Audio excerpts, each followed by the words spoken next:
조선시대에 다재다능했던 다산정약용 선생의 지혜를 함께 나누고자 합니다. 끝까지 함께 하셔서 좋은 에너지 받으시고 인생에 한 번은 생각나는 그런 조언이길 바라봅니다. 사람이 가장 크게 모멸감을 느끼는 것 중 하나는 무시를 당하는 것이다.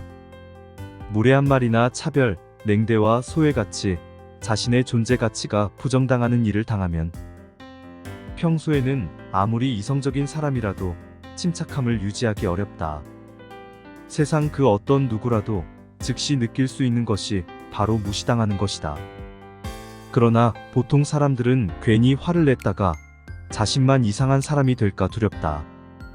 그래서 은근히 자신을 만만하게 보며 얕잡아 보는 것을 느껴도 그냥 참고 넘기곤 한다. 가까이 지내던 사람이 갑자기 말도 걸지 않고 나를 없는 사람처럼 대할 때도 있다. 그러면 그 이유를 자꾸 곱씹어보다 결국 내 정신만 피폐해진다.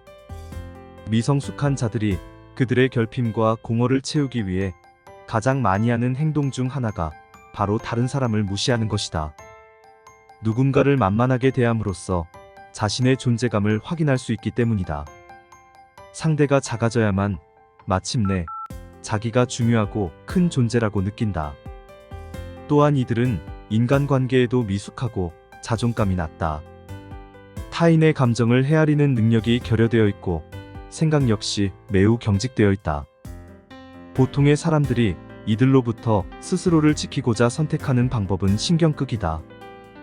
그들을 바꿀 수는 없으니 자신을 지키기 위해 적당히 거리를 두고 둔감하게 버티겠다는 전략이다. 또 다른 사람들은 좀 더 즉각적으로 무례함을 알리고 사과를 받아내거나 자신만의 대처법으로 경고를 보낸다. 그러나 가끔은 되려 자신이 감정적인 사람으로 오해받기도 한다. 그런 일이 있을 때마다 대응의 농도를 조절하여 맞받아치는 것이 힘들고 피곤하기도 하다. 이런 방법들은 일상을 버티는 데에는 어느 정도 효과적이다. 그러나 역설적으로 지키고자 했던 내 마음은 계속해서 다치는 것이 사실이다. 외부의 끊임없는 심리적 공격을 완벽하게 차단하기란 타인을 만만하게 보는 그들을 바꾸는 것만큼 어려운 일이기 때문이다. 그렇다면 그 무례한 사람들이 처음부터 나를 만만하게 볼 수 없는 상대로 느끼게 할 수는 없는 걸까?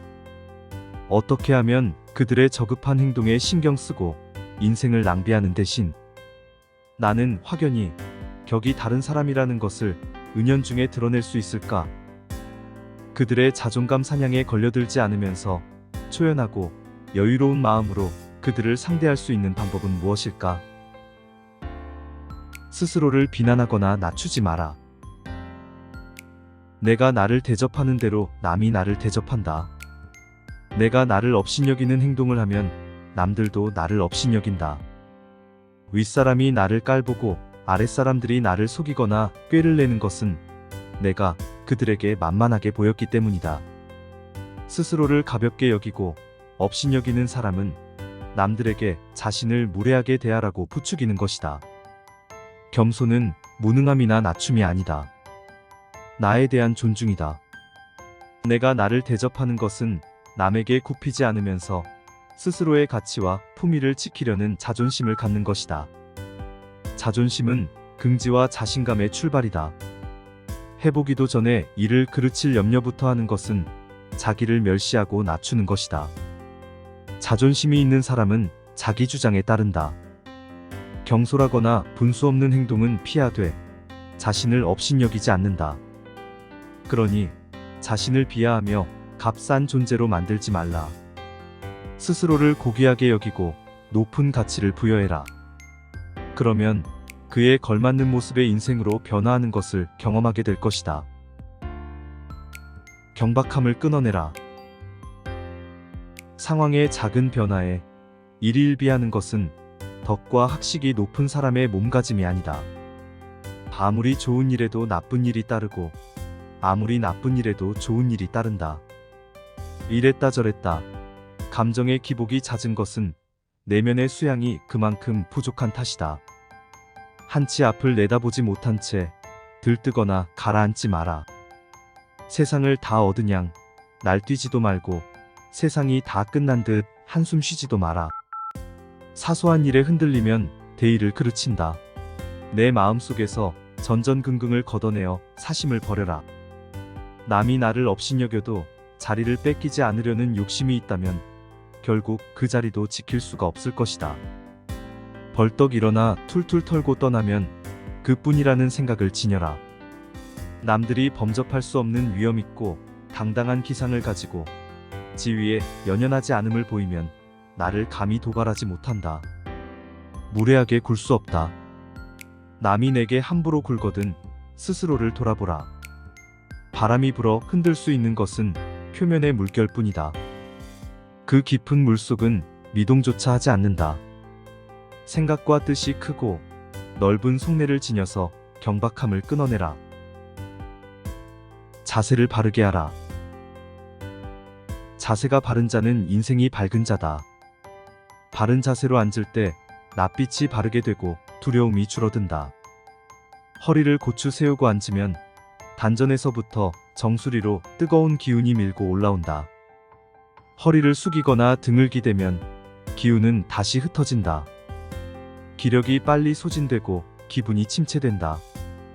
움츠러들었거나 구부정하게 있다면 뭔가 제대로 흘러가고 있지 않다는 표시다. 불편함의 원인을 찾기 전에 먼저 기품 있는 자세를 취해라. 고쳐 앉는 것만으로도 판단이 맑아진다. 지금 땅에 서 있거든 수직으로 바로 서라.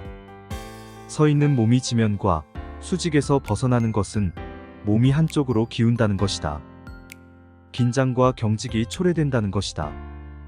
어깨를 뒤로 당겨 곧게 펴고 얼굴을 들어 앞을 보라.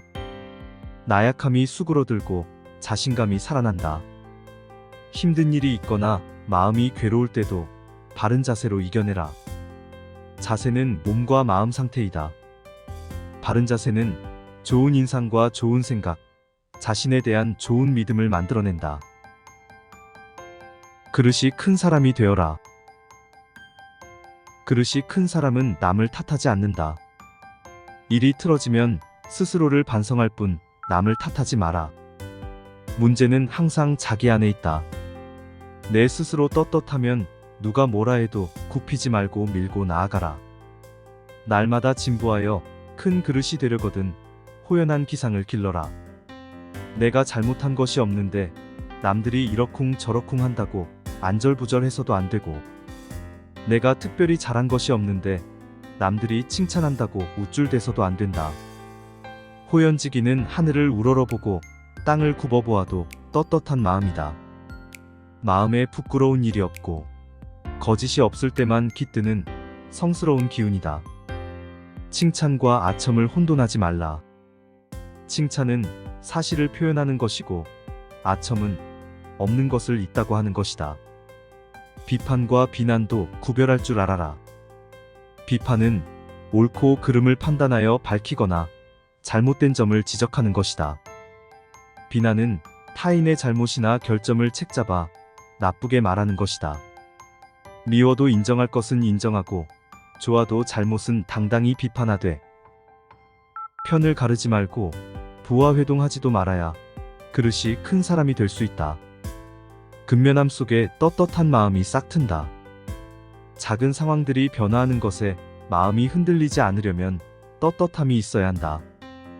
각자의 직분을 알아서 맡은 일에 충실한 것이 근면의 시작이다. 지금 당장 할 일과 미루어도 되는 일을 분간하는 것이 부지런함의 출발이다. 이 판단을 잘못하면 아무리 열심히 노력해도 결과가 늘 좋지 않다. 해야 할 일을 안 하고 안 해도 될 일을 열심히 하면 죽으라고 애를 써도 거둘 보람이 없다. 하는 일 없이 빈둥거리지 마라. 영혼의 독소를 주입하는 일이다. 말의 무게를 실어라. 실 없이 칭찬하면 말의 무게를 잃는다. 근거 없이 비방하면 비난이 내게로 돌아온다. 지위가 높은 사람의 한마디는 아랫사람의 인생을 들었다 놓았다 한다. 좋은 말도 가려서 하고 충고도 살펴서 하라. 무심코 던진 한마디가 비수가 되어 박힌다. 뜻없이 한 행동이 걷잡을 수 없이 커진다.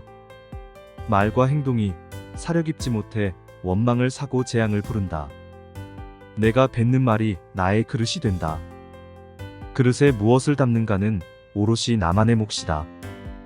유익하지 않는 말이라면 스스로 삼켜라. 100마디의 고민을 한마디로 삼킨다면 그것을 가리켜 어른의 말이라고 한다. 자신이 한 말이나 약속에 대해 책임지지 않고 거짓말이나 흰소리를 늘어놓는 것은 군자의 행동이 아니다. 지키지 못하는 말이라면 뱉지 말고 뱉은 말은 열의를 다해 지켜라. 스스로를 자랑하지도 마라. 훌륭한 명성은 저절로 드러나기 마련이고 위대한 행동은 남들이 따르기 마련이다.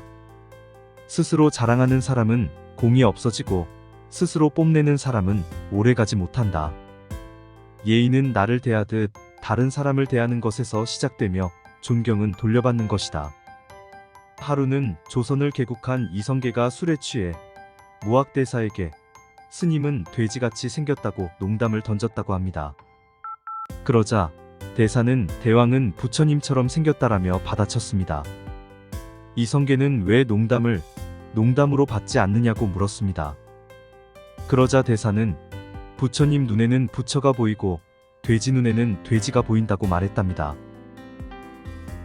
오늘은 다산정약용 선생의 인생교훈과 삶의 지혜를 배웠습니다. 함께 해주셔서 고맙습니다.